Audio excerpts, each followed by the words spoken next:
Hello students, good morning. You are connected with RK Swatch for Mathematics 10 plus 2. Today we are going to discuss about the solution of the exercise 8.1 question number 7. Statement है 3 fair coins are tossed. Find the probability that they are all tail if at least one of the coins shows a tail. तो क्या कहते हैं, 3 coins है जिनको toss किया गया है, प्रोबेबिलिटी हमें फाइंड आउट करना है, जबकि ऑल टेल्स की बात कर रहे हैं if at least one of the coin show a tail. तो इफ का मतलब गिवन है, एक तरीके से क्या गिवन है, एटलीस्ट वन, कम से कम एक कॉइन का टेल तो जरूर आएगा, at least one of the coin shows a tail. तो इसको कैसे मतलब स्टेटमेंट को आगे बढ़ाते हैं सॉल्यूशन के ऊपर, तो वहां पर 3 बातें मेनली हैं। 2 इवेंट जिसकी आपने प्रोबेबिलिटी निकालनी है, एक इवेंट जो दे रखी होती है, एक सैंपल स्पेस। तो वो चीजें क्लियर करना बहुत जरूरी है, और कौन सी गिवन है, कौन सी हमें किसकी प्रोबेबिलिटी निकालनी है, ये भी क्लियर हो जाना चाहिए। तो कहते हैं when 3 coins are tossed the possible outcomes are, जब 3 कॉइन को टॉस करते हो, ये तो आप भी जानते होंगे कि यहां पर 8 केसेस आएंगे, जिसको आप सैंपल पॉइंट बोल रहे हो, 8 सैंपल पॉइंट है, एस से डिनोट कर दिया है सैंपल स्पेस। वो triple H, H H T, H T H, T H H, T T H, T H T, H T T, triple T, इस टाइप से आएंगे। ये चीज तो आप शायद 10th क्लास से पढ़ते आ रहे हैं, ठीक है। अब नंबर ऑफ एस यानी कि सैंपल पॉइंट इसके अंदर है कितने, संख्या की बात करें तो 8 है। अब है वो बारी जो इवेंट जिसकी आपने तलाश है, क्या गिवन है, जिसकी आपने प्रोबेबिलिटी निकालनी है, वो लेट करेंगे हम। Let A B the event that at least one of the coins show a tail. A event मैंने किसको कह दिया, at least one of the coin कहा था उसने, at least one of the coin show a tail. मैंने जो गिवन था एक तरीके से, उसको मैंने क्या कह दिया, A event. And B be the event that all coin show a tail. तो बी इवेंट किसको कह रहा हूं, जो फाइंड आउट करने के लिए कह रहा था, find the probability that they are all tail, तो उसको मैंने इवेंट बी बोल दिया। तो बार बार कह रहा हूं, ये इवेंट जब तक क्लियर नहीं होंगी, ए की कौन है, बी कौन है और एस क्या है, तब तक ये स्टेटमेंट आपको मतलब आगे सॉल्यूशन की तरफ बढ़ाना मुश्किल हो जाएगा। शो ए इवेंट में क्या डालने वाला हूं, कहा था उसने at least one of a coin is show tail. तो कम से कम एक टेल होने का मतलब 1 टेल रहेगी 3 तरीके से, 2 टेल रहेंगी 3 तरीके से, तीनों टेल आने का मतलब ट्रिपल टेल यहां पर आ जाता है। एटलीस्ट का मतलब होता है कम से कम, उसे ज्यादा भी हो सकती है। तो इसलिए मैंने 1, 2, 3 टेल के सारे एलिमेंट उठा लिए। और बी इवेंट में कह रहा था ऑल कॉइन शो टेल, यानी कि triple tail, T T T. तो वो बी इवेंट आ चुकी है। अब इन दोनों का इंटरसेक्शन निकालते हैं। तो ए और बी का इंटरसेक्शन आपको नजर आ रहा होगा, ट्रिपल टी वाला केस है। अब इसकी अगर अब नंबर ऑफ ए की बात करें तो कितनी इवेंट है, 7 है। नंबर ऑफ बी की बात करें तो 1 है। नंबर ऑफ इंटरसेक्शन बी की बात करें तो 1 है। और नंबर ऑफ एस हमें पता ही है 8 है। तो प्रोबेबिलिटी ऑफ ए अगर निकालनी, number of A divided by number of S, यानी कि 7/8। प्रोबेबिलिटी ऑफ बी निकालनी तो नंबर ऑफ प्रोबेबिलिटी यानी कि बी निकाल रहे तो नंबर ऑफ बी अपॉन में नंबर ऑफ एस, यानी कि बी में 1 था तो अपॉन में एस 8 डाल दिया। Probability of A intersection B अगर आपको निकालने, number of A intersection B upon में नंबर ऑफ एस, यानी कि 1/8। We have to find probability B given है। क्यों, कैसे, ए बाई क्यों नहीं, ए बाई बी क्यों नहीं कहा, बी बाई ए क्यों कहा, तो ये हम पहले भी बात कर चुके हैं। Find the probability that they are all tail, मतलब जो जिसको भी आप इवेंट ऑल टेल बोल रहे हो वो आपको पता लगाना है। तो ऑल टेल किसको कहा मैंने, ऑल टेल इसमें बी इवेंट का है, तो बी की प्रोबेबिलिटी निकालनी है। और गिवन कौन सी है, इफ इफ का मतलब यदि, यानी कि गिवन होती जब भी इफ के बाद जो भी स्टेटमेंट आती, if at least one of the coin show tail, one of the coin, at least one of the coin show tail, वो ए ये है, इसका मतलब गिवन है, तो बी गिवन ए, इसलिए हमने यहां पर बोला। ये फार्मूला आप जानते होंगे, probability of A intersection B divided by probability of A. Probability of A intersection B निकाल चुका हूँ 1/8, प्रोबेबिलिटी ऑफ ए निकाल चुका हूँ 7/8। जैसे इसको डिवाइड करेंगे 8 से 8 कैंसिल होकर 1/7 आएगा answer. Next, a die is thrown twice and the sum of the numbers appearing is observed to be 6। एक डाई को 2 बारी थ्रो किया जा रहा है, and the sum of the numbers appearing is observe, जो भी हमें उनके नंबर्स ऑब्जर्व हो रहे हैं, जो दिखाई दे रहे हैं, उनका जो सम है टू बी 6, वो 6। What is the conditional probability that the number 4 has appeared at least once. तो सबसे पहले एस यानी कि sample space, event E1 E2 बोल लो, या फिर इवेंट A और इवेंट B, ये इसमें हमें जानना पड़ेगा। तो डाई को थ्रो कर रहे हो 2 बारी, तो आप जानते हैं 36 सैंपल पॉइंट आपको मिलेंगे, 1 1 1 2 1 3 1 4 1 5 1 6, 2 1 2 2 2 3 2 4 2 5 2 6, 3 1 3 2 3 3 3 4 3 5 3 6, 4 1 4 2 4 3 4 4 4 5 4 6, 5 1 5 2 5 3 5 4 5 5 5 6, 6 1 6 2 6 3 6 4 6 5 6 6। इस तरीके से 36 इवेंट आते हैं उसके अंदर। तो सबसे पहले हम उस सैंपल स्पेस को ये एक बार लिख लेते हैं। When a die is thrown twice the number of possible outcomes are 6 × 6 यानी कि 36। जो मैंने अभी अभी डिस्कस किया आपसे, वही है नंबर ऑफ हैज 36। अब इवेंट ए और बी किसको बोल लेते हैं, लेट कर लेता हूं A B the event of getting the sum 6। बोला था उसने sum of the number appearing is observe to be 6, इसको मैं ए इवेंट बोल देता हूं जिसका सम 6 आता है। And B be the event of getting the number 4 at least once, getting the number 4 at least once, कम से कम एक बारी तो 4 आना चाहिए,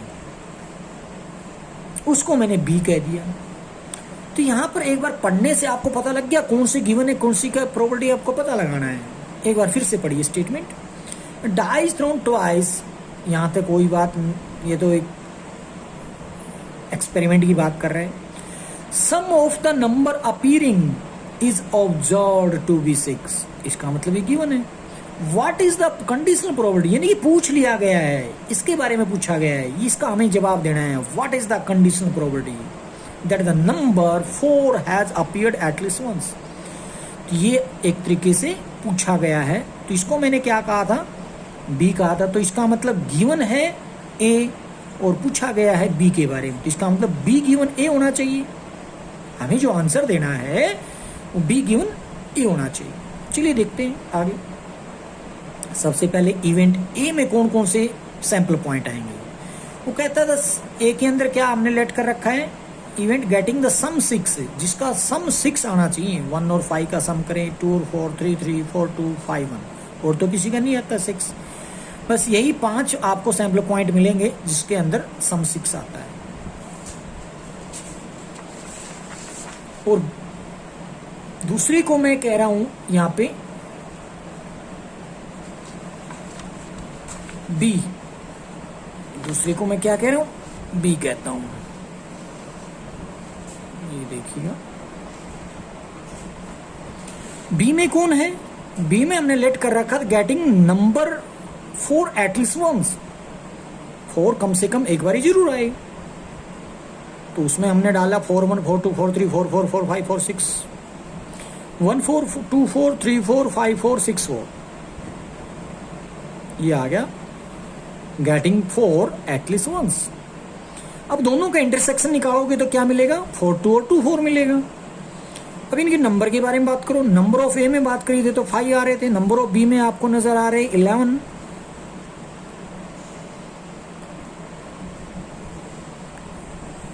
अब ये मैंने सीधी प्रोबेबिलिटी निकाल दी है, प्रोबेबिलिटी ऑफ बी।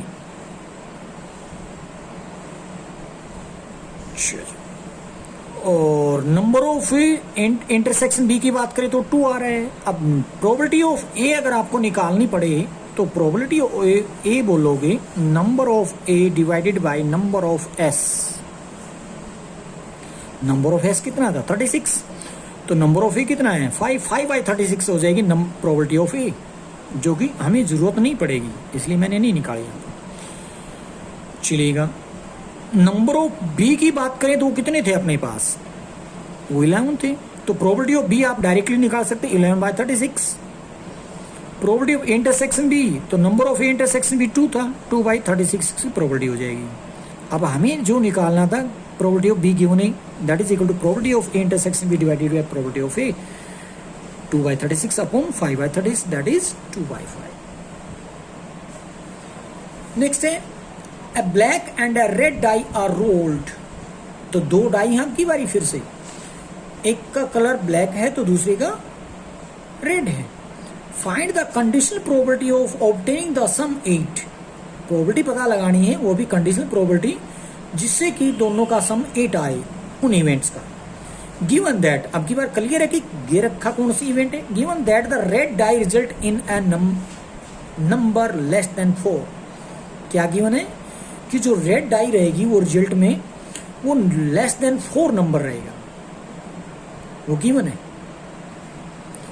तो किसको क्या लेट करते हैं, तो बात वही फिर आ रही है, अगर आप 2 डाई को रोल कर रहे हो तो टोटल सैंपल पॉइंट आपके 36 बनेंगे जो पिछले क्वेश्चन में बने थे। तो इसलिए when a black and red die are rolled the number of possible outcome are 6 × 6 36 या फिर नंबर ऑफ एस 36।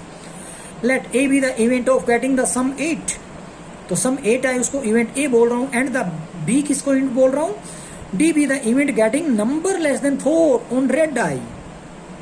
तो यहां तक आप मेरे को बता सकते हैं कि कौन सी इवेंट गिवन है, कौन सी इवेंट की प्रोबेबिलिटी हमें निकालनी है। तो वैसे तो यहां पर क्लियर था, given that the red die result less than 4, number less than 4 वो गिवन है। तो नंबर लेस देन 4 मैंने बोला बी, तो इसका मतलब बी गिवन है। तो कंडीशनल प्रोबेबिलिटी में ए इंटरसेक्शन बी अपॉन में प्रोबेबिलिटी ऑफ बी निकालनी पड़ेगी। चलिए, तो उसके लिए हमें क्या काम करना पड़ेगा। सबसे पहले इवेंट ए में कौन कौन से आ रहे हैं, तो सम जिसका 8 आ जाए वो इवेंट लिख दी। नंबर ऑफ ए के अंदर एलिमेंट मिल गए 5, और बी इवेंट में कौन कौन से एलिमेंट, नंबर लेस देन 4 जिस इसमें आ जाएंगे वो भी कम से बोला गया ना रेड डाई के अंदर। तो मैं यहाँ पर रेड डाई को मैं फर्स्ट मान के चल रहा हूँ, पहली रेड है तो दूसरी वाली ब्लैक है। तो एक मानना आपने चाहे तो रेड फर्स्ट पे मान लो या रेड सेकंड पे मान लो, तो मैंने फर्स्ट पे मान ली। इसलिए फर्स्ट जो ऑर्डर है उसके ऊपर आपको लेस देन 4 मिलेगा इसमें, क्योंकि कहा था event getting number less than 4 red die, तो उसको मैंने रेड डाई को फर्स्ट पे डाल रखा है। तो 1, 2 और 3, तो वो जो कि 4 से लेस होते हैं।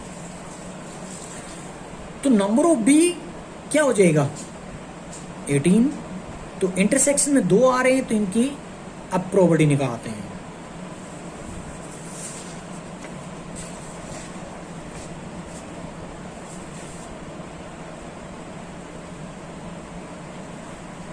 तो प्रोबेबिलिटी ऑफ 5 बाई 36 क्यों लिखा है, क्योंकि उसमें इवेंट 5 थी, टोटल 36 था। प्रोबेबिलिटी ऑफ बी की इवेंट थी 18 और 36 टोटल थे, तो 1/2 आ जाएगा। इंटरसेक्शन के अंदर 2 इवेंट आ रही थी, तो इसकी प्रोबेबिलिटी निकालेंगे तो 2/36 लिख दी हमने, 1/18 आ जाएगा। अब रिक्वायर्ड प्रोबेबिलिटी ए गिवन भी रहेगी, जो कि probability of A intersection B upon probability of B, that is 1/18 by 1/2 1/9। Next, a pair of die is thrown. आपकी बार फिर से 2 डाइस को थ्रो किया जा रहा है। अब 2 डाइस को थ्रो करोगे तो आप समझ गए होंगे सैंपल स्पेस में टोटल 36 पॉइंट है। If the 2 numbers appearing on them are different, कहता है इफ का मतलब एक तरीके से गिवन है, तो ये गिवन है किस इवेंट के अंदर, जिसको भी मानोगे वो गिवन रहेगा। अगर आप इसको ए को, इवन को, E2 को, बी को, जो मर्जी मान लो, तो ये गिवन रहेगी, जिसके अंदर दोनों डिफरेंट रहेंगे। फाइंड द प्रोबेबिलिटी, ये फाइंड आउट करना है, तो आप इसको जो भी मानोगे वो फाइंड आउट करने के लिए ऊपर रहेगा, वो गिवन वाली नीचे हो जाएगी। तो मतलब ये है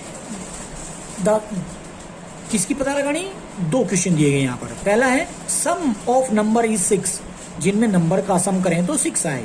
उसका पता लगाना है। और दूसरा पार्ट है सम ऑफ नंबर इज 4 और लेस, या तो 4 रहे या 4 से छोटा रहे, उनका जोड़ करके देखें तो चलते हैं। तो सैंपल पॉइंट की बात कर रहे थे, 36 आ चुके हैं। Let A B the event that 2 dice show different number. तो ए किसको कह रहा हूं, if two numbers appearing on the different, यानी कि जो गिवन है उसको मैंने ए कह दिया। तो ए में कौन सा आएगा, 2 डाइस से शो डिफरेंट नंबर। ई एक इवेंट बोल रहा हूं मैं यहां पर, जो कि number appearing on 2 dice are same, वो कौन से रह जाएंगे, 1 1 2 2 3 3 4 4 5 5 6 6। तो इवेंट के अंदर ई की बात करें, नंबर ऑफ ए की बात करें 6 आएगा। तो नंबर ऑफ ए में पता लग जाएगा, नंबर ऑफ एस में से माइनस कर देंगे नंबर ऑफ ई, जो कि 30 मिलेगा। अब प्रोबेबिलिटी ऑफ ए निकालना है, तो number of A upon number of S 30/36। Let कर लेते बी इवेंट। किसको लेट कर रहा हूं मैं, जो हमें पता लगाना है कि B be the event the sum number on a die is 6। क्या हो रहा है, सम नंबर इज 6 आना चाहिए। तो 6 किसका जोड़ बनेगा, 1 5 का, 2 4 का, 3 का, 4 2 का, 1 5 1 का। अब दोनों का इंटरसेक्शन निकालते हैं, बी का और ए का। तो वो क्या बनेगा, 1 5 2 4 और 5 1। अब कहोगे ए कहाँ है, अरे ए के अंदर 30 इवेंट्स आ रही थी, हमने वो ना लिखा, हमने नोट ए एक तरीके से लिख लिया, जिसको मैंने ई कह रखा है। ये इजी पड़ा इसलिए मैंने इससे निकाल लिया। ए में 30 इवेंट लिखने पड़ते, इसलिए हम उससे बच गए। बट उसमें से कॉमन जो आएंगे, इनको छोड़कर जो भी हैं वो इसमें कॉमन मिलेगा, वो लिख लिया मैंने। तो इसके अंदर जो मिले मेरे को 4 इवेंट मिली, तो probability of A intersection B is equal to 4/36 आ जाएगा।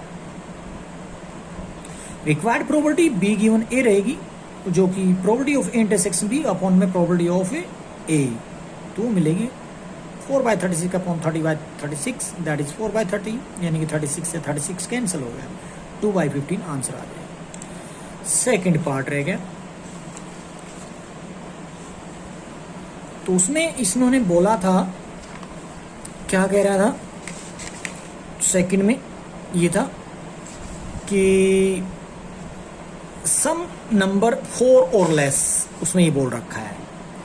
तो मैंने लेट कर लिया A B the event that 2 dice show different number, B be the event that sum 4 या फिर लेस आ जाए।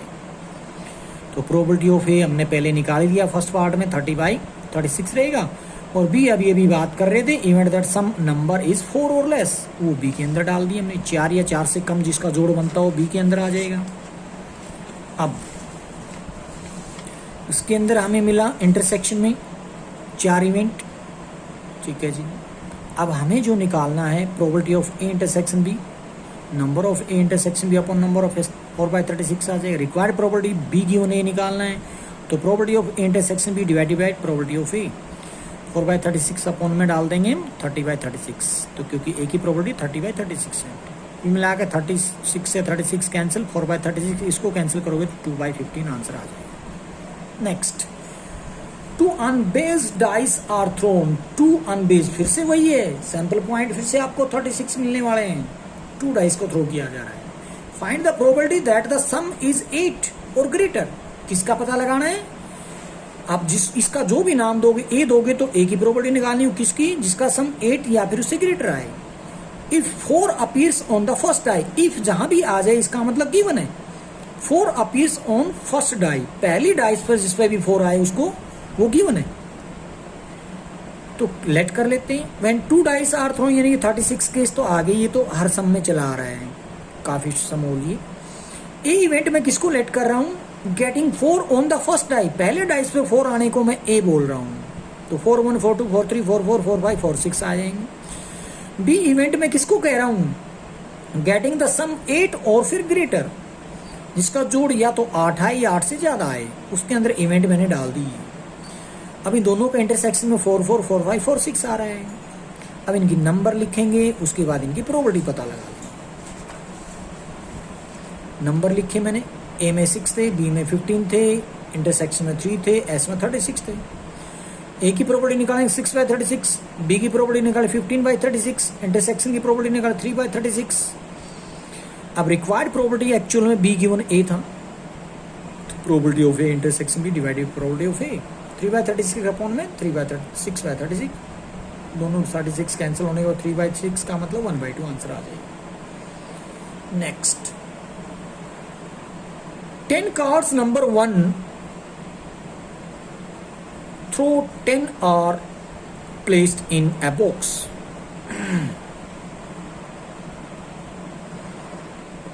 क्या कहा गया?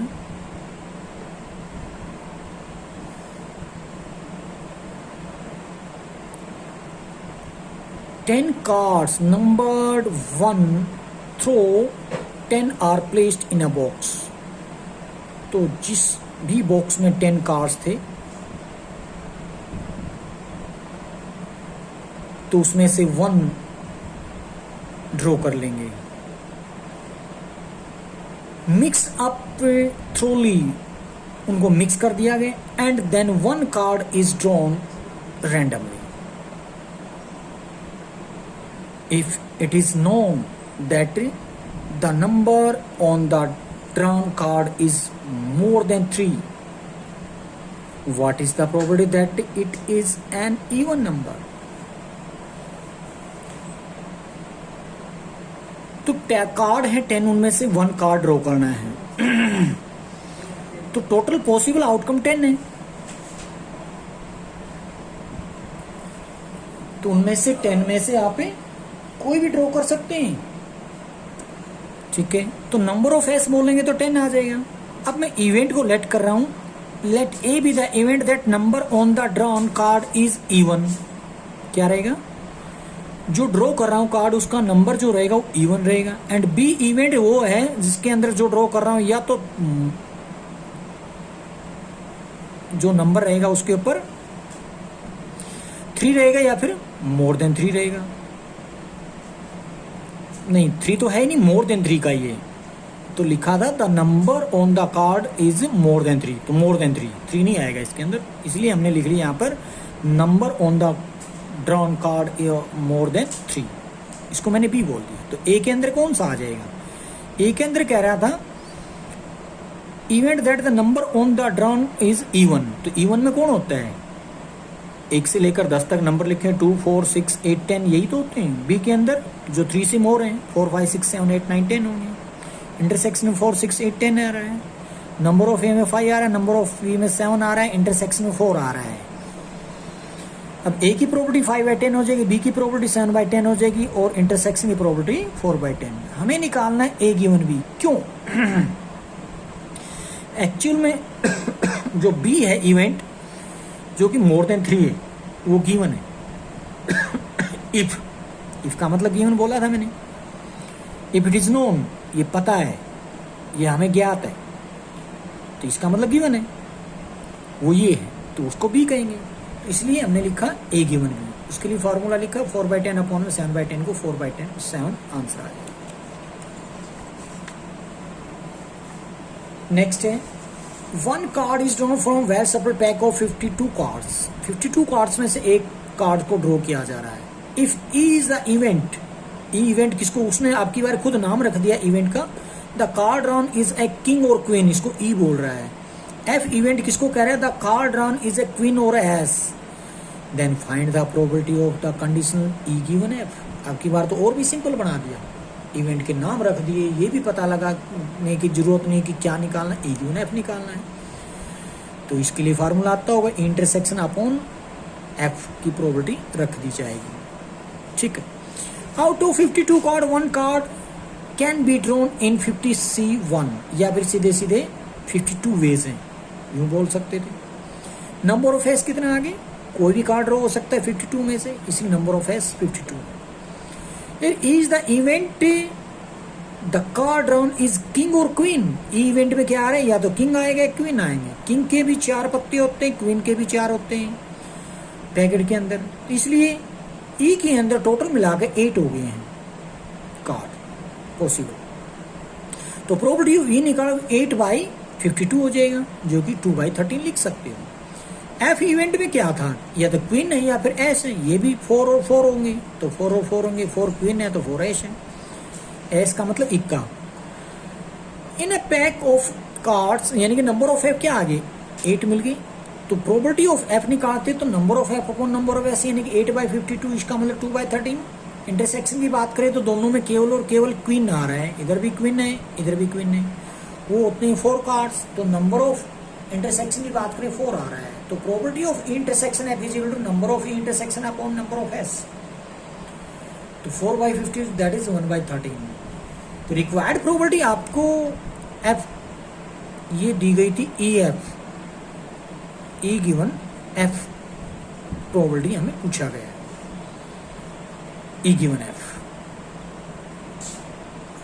तो क्या होता है इंटरसेक्शन अपॉन में एफ की प्रोबेबिलिटी डाल देंगे, इंटरसेक्शन की निकाले बैठे 1/13 और एफ की प्रोबेबिलिटी हमने पहले निकाल ली, क्या एफ की प्रोबेबिलिटी 2/13, तो 1/2 आ जाएगा result. Next,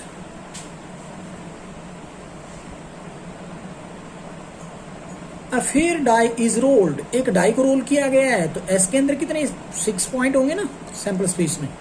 consider the event, ई 1 3 5 है, एफ 2 3 है, जी में 2 3 4 5 है। फाइंड आउट करना है E union F given G and E intersection F given G. When a fair die is rolled the number of possible outcome are 6, तो इसलिए number of S 6 हो जाता है। ई इवेंट उसने खुद दे रखी, एफ दे रखी, जी दे रखी। अब हमें निकालना क्या है, इंटरसेक्शन निकालना है, तो निकाल लेते। ई और एफ का इंटरसेक्शन निकालेंगे तो क्या आ रहा है, ई और एफ में 3 आ रहा है। ई और जी का इंटरसेक्शन निकालते हो तो 3 और 5 आ रहा है। ई और जी का इंटरसेक्शन, ई ये रहा जी रहा, तो इनका 3 और 5 आ रहा है। अच्छा जी, एफ और जी का इंटरसेक्शन निकालते हैं तो एफ और जी का 2 और 3 आ रहा है, और तीनों का इंटरसेक्शन निकालते हैं तो केवल और केवल 3 अकेला आ रहा है। अब ई की प्रोबेबिलिटी निकालते हैं तो क्या आएगा, नंबर ऑफ ई अपॉन में probability of number of S, number of S तो 6 है, नंबर ऑफ ई की बात करो तो 3 आ रहा था, 3/6 हो जाएगा, यानी कि 1/2। प्रोबेबिलिटी एफ निकालते तो एफ में इवेंट 2 है तो 2/6 हो जाएगा, और प्रोबेबिलिटी ऑफ जी निकालते हैं तो 4/6 हो जाएगा, जो कि 2/3 लिख दोगे। इंटरसेक्शन एफ की बात करें तो वो 1/6 हो जाएगा, और इंटरसेक्शन जी की बात करें तो 2 है इसमें, 2/6 हो जाएगा। एफ इंटरसेक्शन जी की बात करें तो वो भी 2/6 हो जाएगा, और तीनों के इंटरसेक्शन की प्रोबेबिलिटी निकालें तो 1/6 हो जाएगा। अब एक्चुअल में हमें जो निकालना है वो यहाँ पर लिख रहे हैं हम, E union F given G है actually.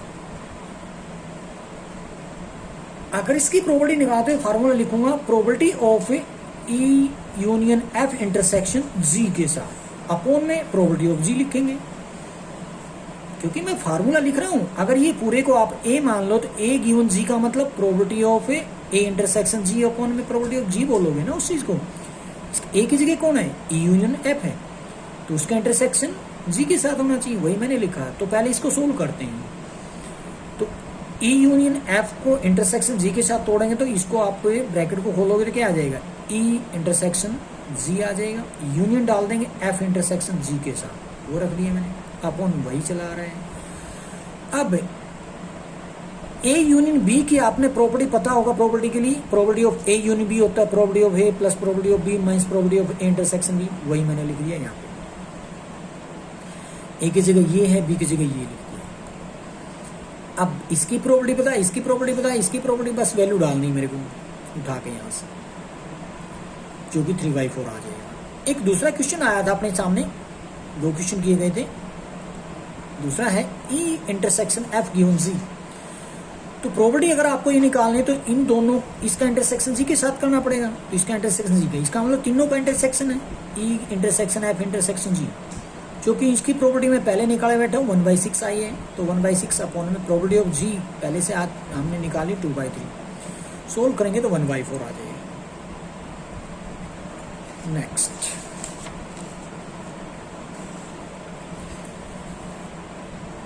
in a certain school 20% of the school students failed in English, 15% of students failed in mathematics, and 10% students failed in both in English and mathematics.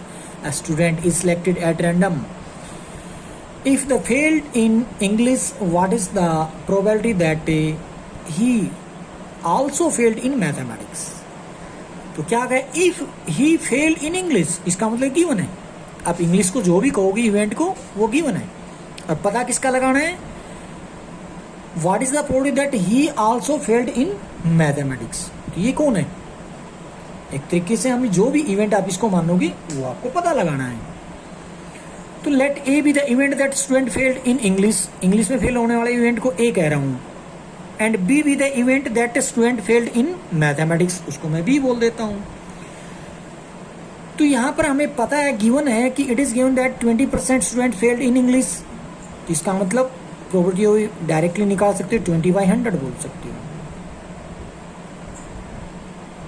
क्योंकि given है 20% student in failed in English, तो 20/100 इसकी probability हो जाएगी. 15% failed in mathematics, तो इसका मतलब mathematics को वाले को हमने बी कह रखा, तो प्रोबेबिलिटी ऑफ बी क्या हो जाएगा, 15/100, 3/20 कह सकते हैं.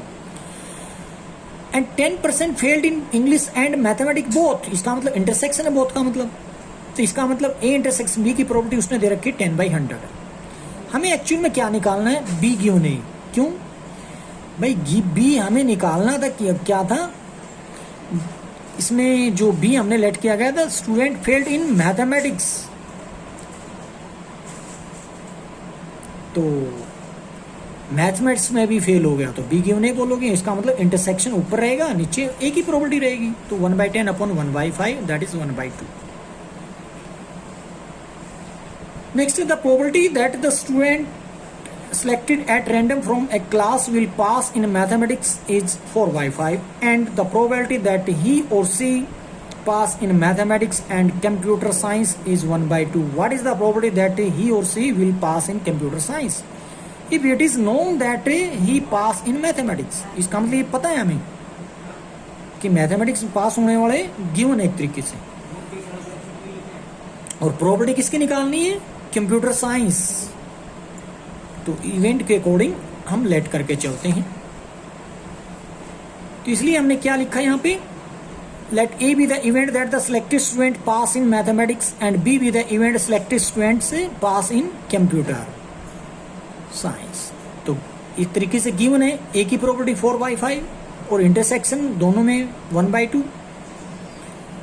रिक्वायर्ड प्रोबेबिलिटी क्या हो जाएगी, बी गिवन है, तो that is probability of A intersection B upon probability of A, जो कि मिला के आपको मिल जाए 1/2 अपॉन 4/5, जो कि 1/2 इंटू 4/4 5/8 मिलेगा.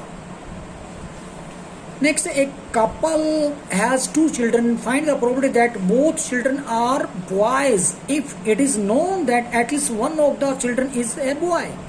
तो इफ इट इज नोन, ये जो है at least one of the children is a boy, ये गिवन है. तो प्रोबेबिलिटी आपको पता लगाना है कि children are boy, both children are boy, ये पता लगाना है. बोथ का मतलब इंटरसेक्शन, इसकी प्रोबेबिलिटी निकालनी है, और बी गिवन हमने मान ली है. चलिए देखो यहाँ पे, let B I and G I denote the event that the child is boy और अ गर्ल रिस्पेक्टिवली, यानी कि ये बॉय को रिप्रेजेंट कर रहे हैं, गर्ल को रिप्रेजेंट कर रहा है. आई का मतलब वहां पर आई का मतलब वो सीक्वेंस हो सकती है, पहले बर्थ जो हुआ वो 1 लिख देंगे, सेकेंड बर्थ होगा तो B2 लिख देंगे.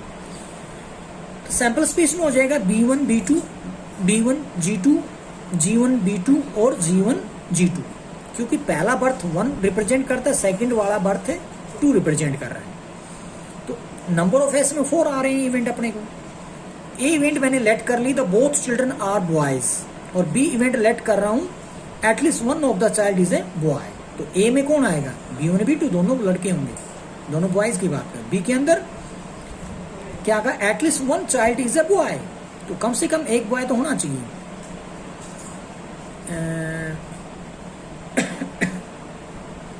At least one of the child is a boy, इसका मतलब तो यहां पर B be the event the at least one of the child is boy. तो कहा था उसने, find the probability that children a boy and known that at least one of the children is a boy. तो ठीक है, गिवन है वो हमने लेट कर रखा है। इसका मतलब यहाँ पर आप यहाँ डाल सकते हो B1 G2, यहाँ एटलीस्ट 1 की बात कही थी तो पहले पे G1 ये B2 आएगा यहाँ पर। अब इन दोनों का इंटरसेक्शन क्या आएगा, B1 B2 आएगा। तो नंबर ऑफ A 1 आ रहा है, एक ही इवेंट है। नंबर ऑफ B इसमें 3 आ रहे हैं, 3 इवेंट डाल दी। Number of A intersection B इसमें अकेला 1 आ रहा है। प्रोबेबिलिटी आ जाएगी कि 1/4, B की 3/4, intersection 1/4। Required probability A given बोल देंगे आप इस चीज को। तो A intersection B upon probability of B that is 1/4 upon 3/4, 1/3। Thank you.